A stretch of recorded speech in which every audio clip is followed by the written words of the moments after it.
ধরুন ঢাকার ফার্মগেটে একটি পারমাণবিক বোমা বিস্ফোরিত হলো।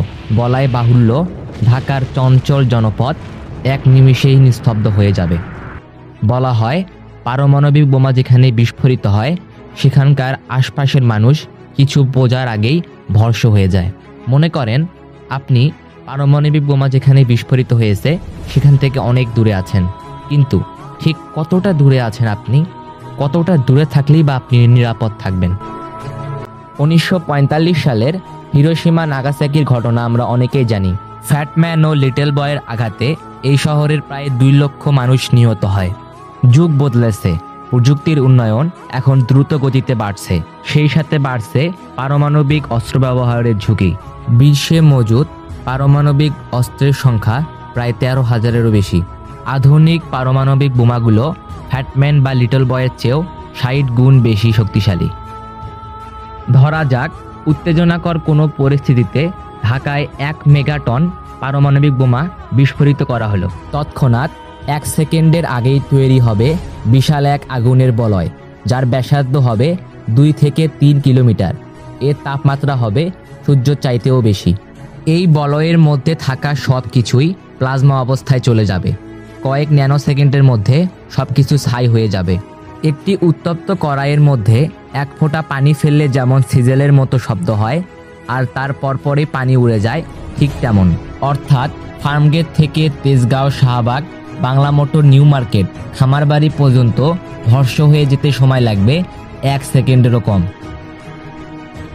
এ তো ছিল প্রথম ধাপ। পরবর্তী ধাপে ছড়িয়ে পড়ে তেজস্ক্রিয়ার বিশাল এক ঢেউ, যার ব্যাসার্ধ থাকবে 13 থেকে 15 কিলোমিটার। এই স্থানে তাপমাত্রা এত বেশি থাকবে যে রাস্তায় চলতে থাকা মানুষ দেখবে যে মানুষ জ্বলছে। মোহাম্মদপুর, মিরপুর, খিলগাঁও, রামপুরা, মহাখালী, উত্তরা পর্যন্ত ছড়িয়ে পড়বে আগুন। অর্থাৎ এই সীমার মধ্যে মানুষ বেঁচে থাকার সম্ভাবনা নেই বললেই চলে। এরপর আসে তৃতীয় ধাপ। ভয়ঙ্কর ঝাঁকুনিতে কেঁপে উঠবে ঢাকা ও তার আশপাশের এলাকা। আগুনের বলয়টি এত বেশি চাপ প্রয়োগ করবে যে শব্দের চাইতেও দ্রুত সবকিছু ধ্বংস করে ফেলবে। 20 কিলোমিটারের মধ্যে অবস্থিত সব ভবনগুলো একদম ধসে পড়ে যাবে। ধরুন বিস্ফোরণের জায়গা থেকে 20 কিলোমিটার দূরে একজন লোক দাঁড়িয়ে আছে, হয়তো কিছু ঘটছে ভেবে ক্যামেরাটি বের করেছে মাত্র। ভিডিও বাটনে ক্লিক করার আগেই সবকিছু ধ্বংস হয়ে যাবে। দূরত্বের সাথে ঝাঁকুনি বা বিস্ফোরণের প্রভাব কমলেও এই এলাকার মধ্যে থাকা তেল ও গ্যাসের পাম্পগুলো যেন আগুনের মধ্যে ঘি ঢালার মতো হয়ে যাবে। এই সময় তৈরি হবে মাশরুমের মতো মেঘ, কার্বন কণায় ছেয়ে যাবে পুরো আকাশ। শুধু তাৎক্ষণিক মৃত্যু নয়, পারমাণবিক বোমা বিস্ফোরণের হতে পারে লক্ষ লক্ষ মানুষের মৃত্যুর কারণ। কেন? তেজস্ক্রিয়তা। বাতাসের গতি অনুযায়ী তেজস্ক্রিয় কণা ছড়াবে 50 থেকে 80 কিলোমিটার পর্যন্ত। নরসিংদী, গাজীপুর, মুন্সিগঞ্জ, মানিকগঞ্জ, এমনকি ভারতের সীমান্ত কাছাকাছি পর্যন্ত ফলআউট ছড়াতে পারে। এই এলাকায় বেঁচে থাকলেও তেজস্ক্রিয়তার প্রভাবজনিত নানা সমস্যা থেকে রক্ষা পাওয়ার কোনো উপায় নেই। ধরুন অলৌকিকভাবে এত কিছুর পরেও আপনি বেঁচে আছেন। চোখ খুললেই মনে হবে আপনি নরকে পৌঁছে গেছেন।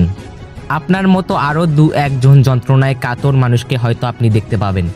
তারা পানি, খাবার আর চিকিৎসা চাইছে, কিন্তু কিছুই পাওয়া যাবে না। কে বাঁচাতে আসবে তখন? আশেপাশের শহর বা পাশের দেশ থেকে সাহায্য আসবে কিভাবে? বিস্ফোরণের ফলে জাহাজ, বিমানবন্দর কিছুই তো অবশিষ্ট নেই।